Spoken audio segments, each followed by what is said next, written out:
Hey guys, Robin Ayers here with EUR Web, and we are at Disney today for all things Moana 2. We have had the most amazing day, and when I tell you we have all the behind the scenes on Moana 2, you have so much in store for you right here on EUR Web.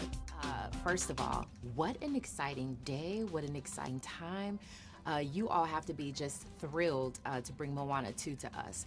I have to ask you though, as directors and bringing this film to life, creatively, how do you merge the vision? Were you all like on par with one another, or do you bring your own individual creative visions for it and then you just merge it? How does that work? I think it's both, honestly, actually. I think we all have our own particular skill sets that we bring to it, but then really the story is what brings us together, and we sit in a room and we talk about that a lot, and that's where we figure out what the story is, and the story drives everything. So that's our connection point between all this. And then if we have to divide and separate as we're going into different departments, that's what keeps us together, is those connection points.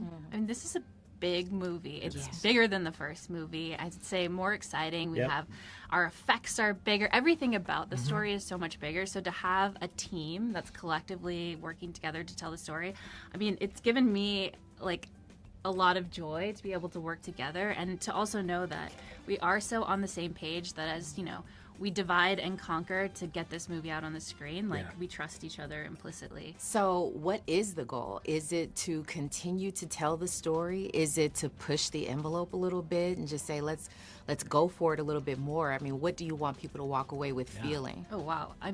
The first film is so beloved, and yes, it is. I mean, there's my kids still listen to the soundtrack, and there's a high bar to reach, and I think we all set out to just.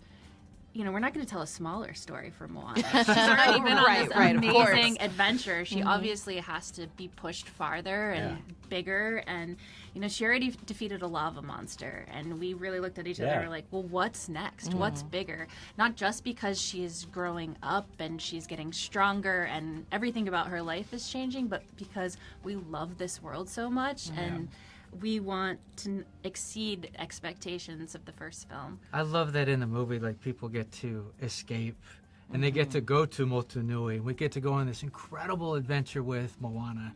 She's older. The stakes are bigger. They're also more emotional. She has that beautiful relationship with her little sister. And there's that line that we love where, she, in the first movie, she didn't know enough to know what she could lose.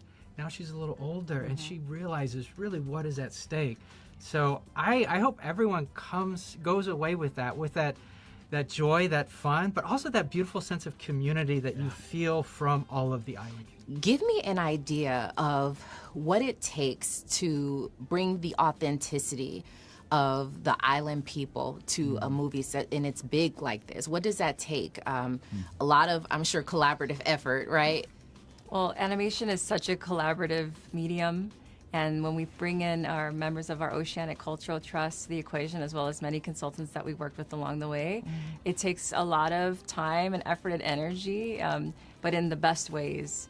We start our films from a nugget of an idea that our directors have, and then we grow and continue to grow it, eventually putting it in words and then in storyboards, ultimately on the screen. And so the Oceanic Cultural Trust, the team of consultants I lead, are part of that process from soup to nuts. And I think that's what's so special about this project is Disney valued the input and perspectives of our oceanic cultures. And I'm just one member of an amazing team of cultural resources, but they invested into time and space for us to share and to provide feedback and ideas on how it can look and how it can sound, how it can feel, how it can come across to audiences that would also resonate not only with a global audience, but also with our own native peoples of those islands.